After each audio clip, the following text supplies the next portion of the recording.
Pierwsza na świecie kobieta, która otrzymała Nagrodę Nobla za pionierskie badania nad zjawiskiem promieniotwórczości naturalnej, które stały się podstawą wielu innych przełomowych prac dotyczących materii i jej przemian. Pierwsza badaczka, która otrzymała tę nagrodę dwukrotnie w różnych dyscyplinach.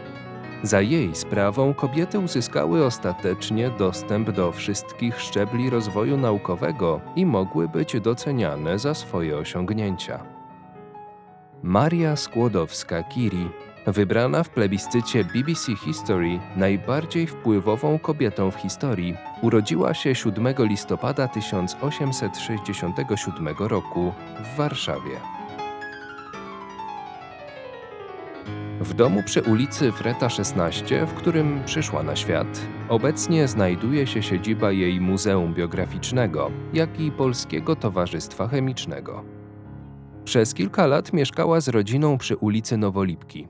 Dzisiaj można tu podziwiać okazały mural autorstwa Swanskiego, który przypomina o słynnej mieszkance Muranowa. Na brzegu Wisły, gdzie Skłodowska lubiła spacerować za młodu, stoi dziś jej rzeźba autorstwa Bronisława Krzysztofa.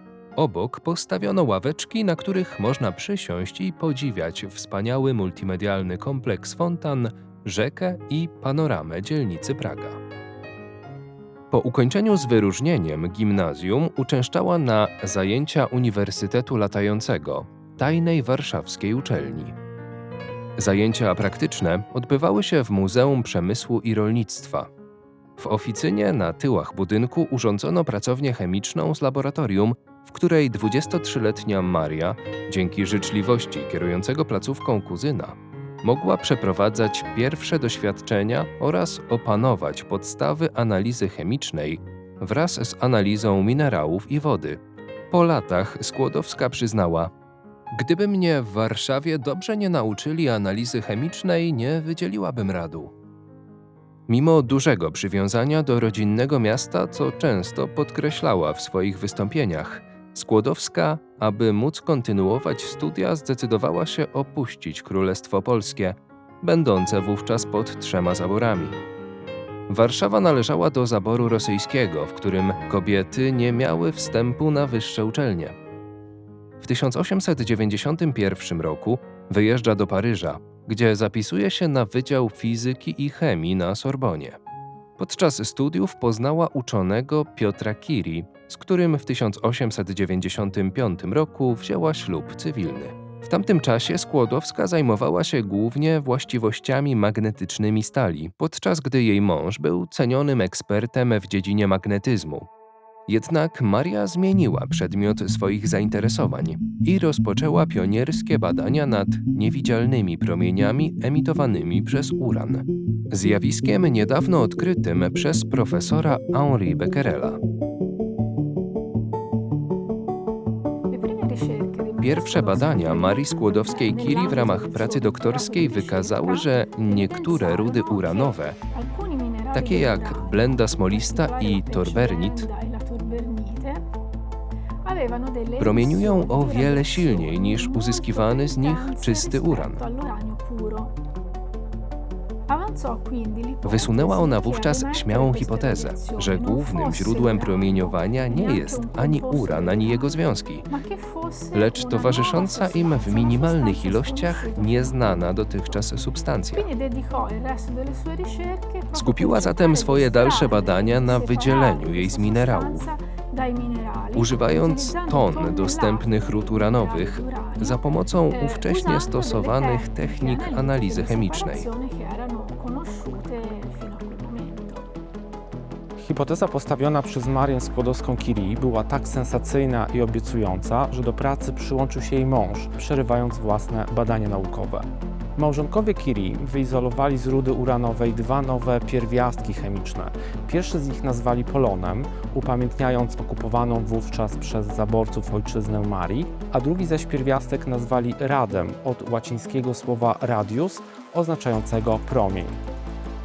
Maria Skłodowska-Curie zjawisko samoistnego emitowania promieniowania przez pierwiastki chemiczne nazwała promieniotwórczością, inaczej radioaktywnością, i jako pierwsza wysunęła hipotezę, że jest to zjawisko naturalne, wywodzące się z atomów niektórych pierwiastków, tzw. promieniotwórczych, które występują w przyrodzie.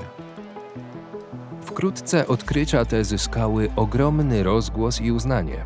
12 października 1903 roku szwedzka Królewska Akademia Nauk przyznała Nagrodę Nobla w dziedzinie fizyki Henri Becquerel'owi oraz państwu Curie za badania nad zjawiskiem promieniotwórczości naturalnej. Wszystko układało się niemal doskonale. I właśnie wtedy, 3 lata po otrzymaniu nagrody, Piotr zginął tragicznie w wypadku ulicznym. Maria, pogrążona w ogromnej rozpaczy po stracie ukochanego męża, nie przestała intensywnie pracować.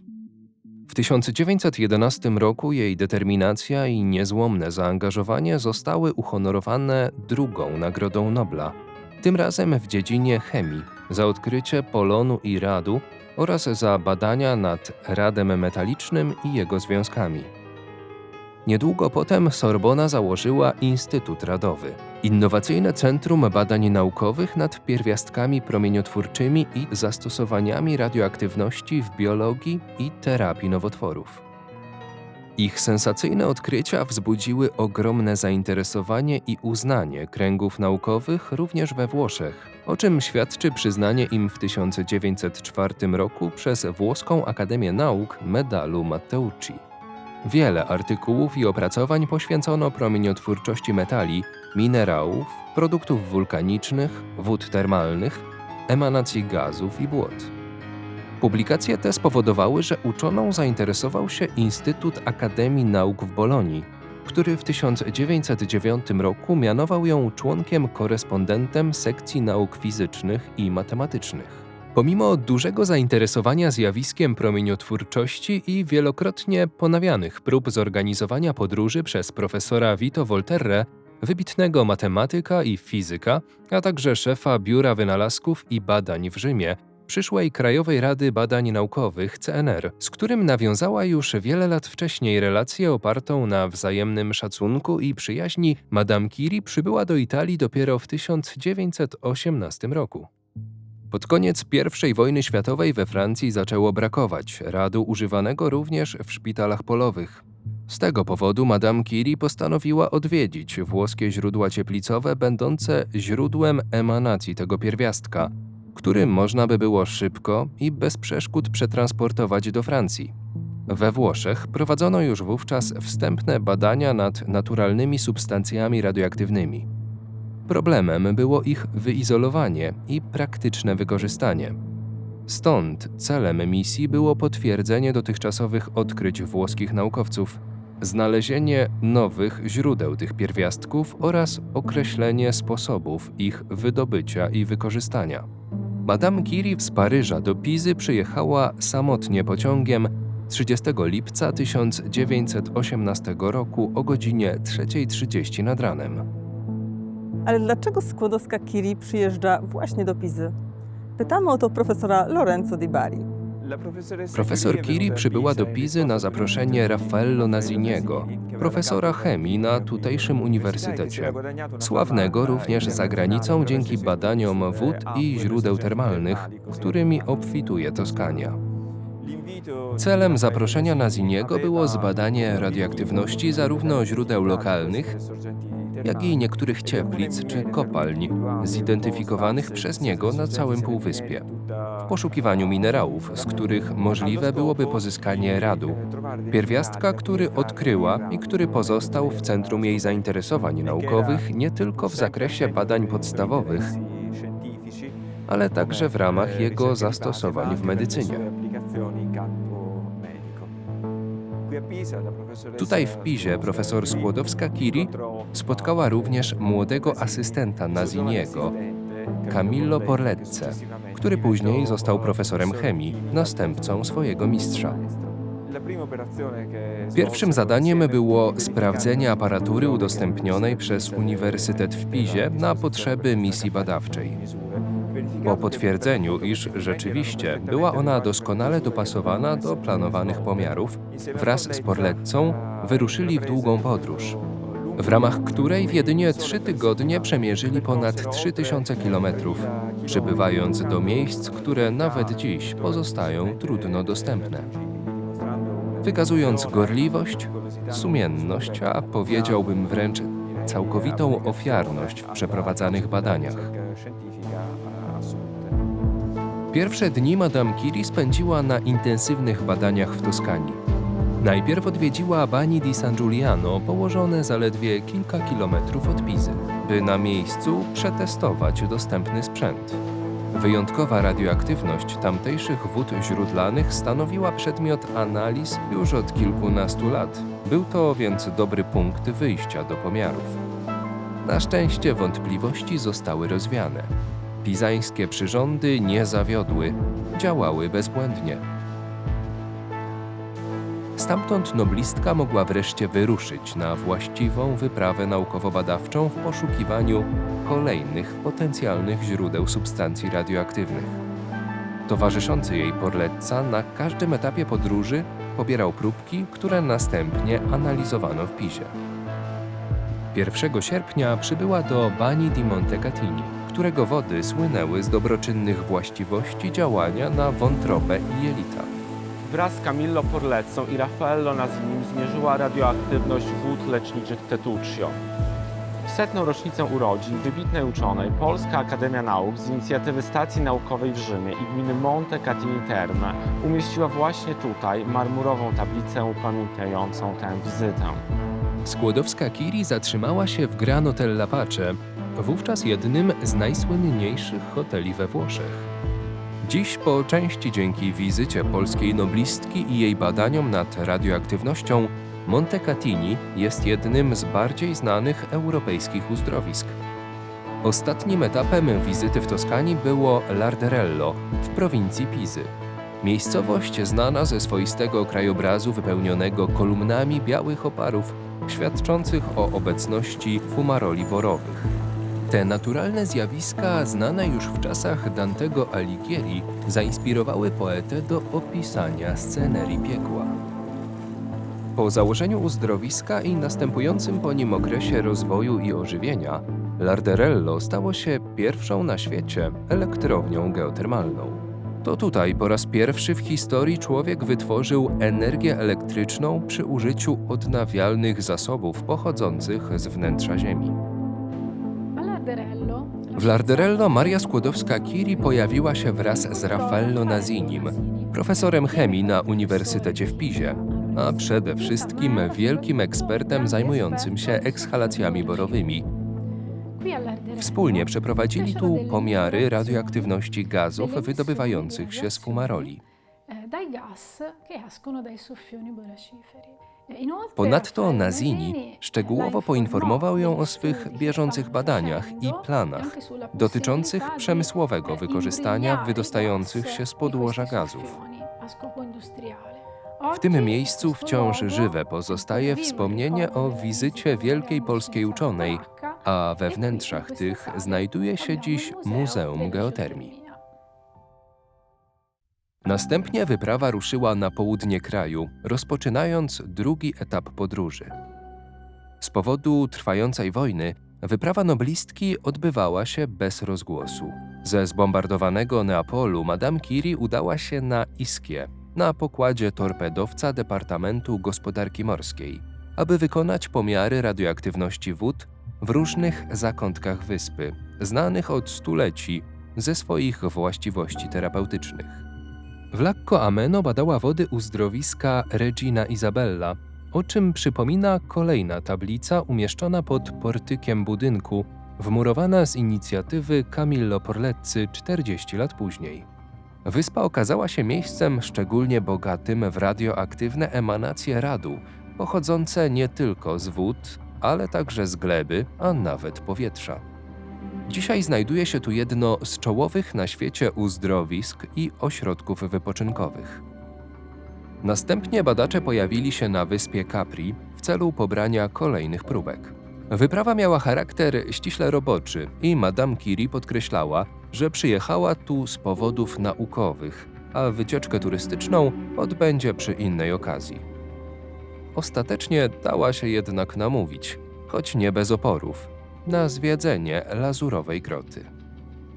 W drodze powrotnej na północ zatrzymali się w Wiecznym Mieście, gdzie Madame Curie poznała profesora Orso Mario Corbino, sławnego fizyka, polityka i dyrektora Instytutu Fizyki Eksperymentalnej na Uniwersytecie Rzymskim. Dalej dotarli pociągiem do Padwy, miasta szczególnie bliskiego Polakom. Rozpoczyna się trzeci etap wyprawy badawczej po Włoszech. Tutaj Madame Curie odwiedziła wojskowe laboratoria rentgenowskie, porównując je z tymi założonymi przez siebie we Francji. Podczas wizyty z uznaniem odnosiła się do organizacji obiektów, przypominając sobie, jak wiele pracy musiała sama wykonać przy tworzeniu podobnych struktur. W Wenecji Euganejskiej ekipa naukowców odwiedziła przepiękne źródła termalne Abano, Battaglia i Montegrotto oraz zweryfikowała wykonane uprzednio pomiary radioaktywności tamtejszych wód. W wypełnionym programie podróży znalazło się również miejsce na krótki rejs na pokładzie motorówki z Fusiny do Wenecji.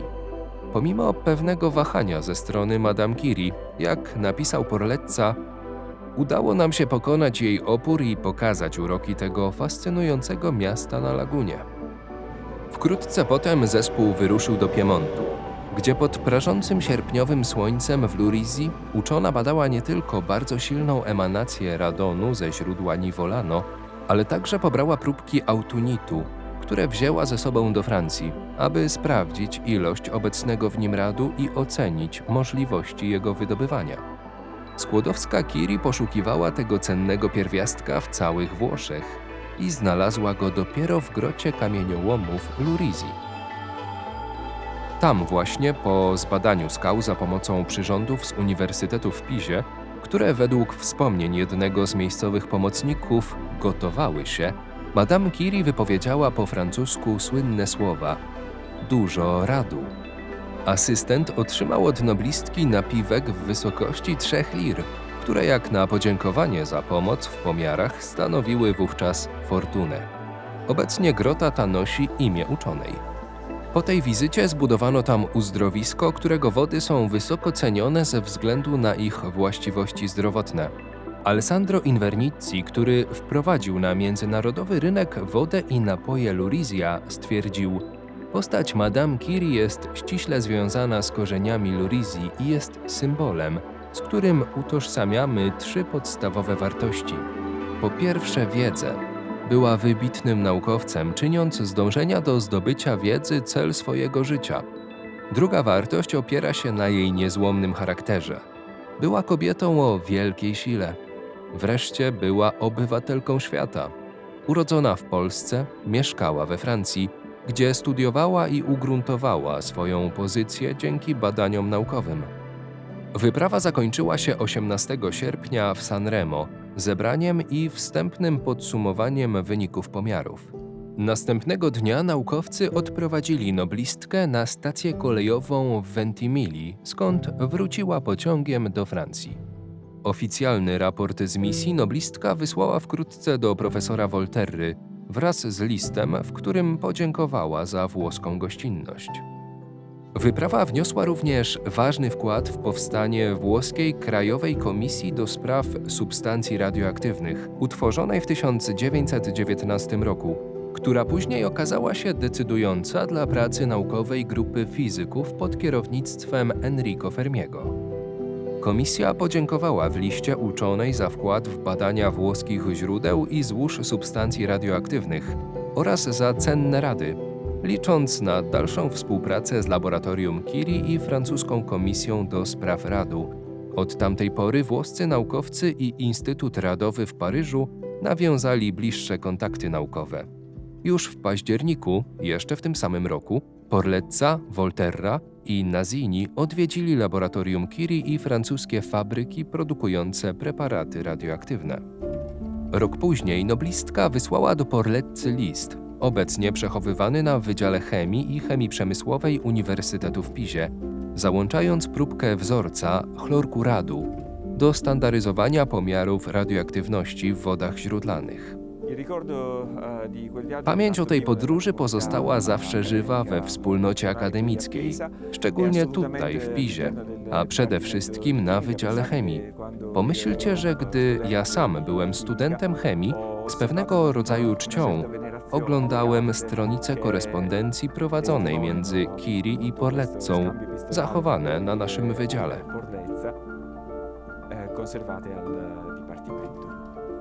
Natomiast w Warszawie jest jeszcze Pałac Staszica, obecnie siedziba kilku instytutów Polskiej Akademii Nauk i Towarzystwa Naukowego Warszawskiego, w którym uczona wygłosiła w 1925 roku wykład na temat funkcjonowania założonego przez nią Instytutu Radowego w Paryżu. Noblistka wskazała wtedy potrzebę stworzenia podobnej instytucji w Polsce. Innym miejscem kojarzącym się z noblistką jest kamienica przy ulicy Śniadeckich, gdzie mieściła się pierwsza w Polsce pracownia radiologiczna, której Skłodowska-Curie została honorowym dyrektorem. Zaledwie 2 lata przed śmiercią przy ulicy Wawelskiej spełnia się jedno z jej największych marzeń. Zostaje otwarty Instytut Radowy, pierwszy w niepodległej Polsce nowoczesny ośrodek leczenia nowotworów. Podczas uroczystej inauguracji wybitna uczona przekazała Instytutowi pierwszy gram radu, ufundowany przez Polki mieszkające w Ameryce i wręczony jej przez prezydenta USA Herberta Hoovera. To wydarzenie zostało upamiętnione również zasadzeniem przez noblistkę w dniu otwarcia drzewa pamiątki, klonu Jawor Maria, które do dziś rośnie w ogrodzie przy budynku. Tuż za ogrodzeniem biegnie uliczka Marii Skłodowskiej-Curie, a w głębi parku założonego w połowie lat 30. XX wieku stoi jej pomnik. Pamiętajmy, że współczesna walka z rakiem w Polsce i na świecie rozpoczęła się od 2 epokowych odkryć: promieni rentgena oraz radu i polonu polskiej uczonej. Dziś budynek ten należy do Narodowego Instytutu Onkologii jej imienia i jest największą taką placówką w Polsce. W 1944 roku Międzynarodowa Unia Chemii Czystej i Stosowanej nazwała nowo odkryty pierwiastek Cure na cześć państwa Curie oraz ich przełomowych odkryć, których efekty zmieniły bieg naszej cywilizacji, wpłynęły na jakość życia i uratowały niezliczone istnienia ludzkie. Pierwiastek Cure będzie zawsze przypominać o niezłomnej determinacji i pasji tych niezwykłych naukowców, których biografia jest i będzie źródłem wielu inspiracji.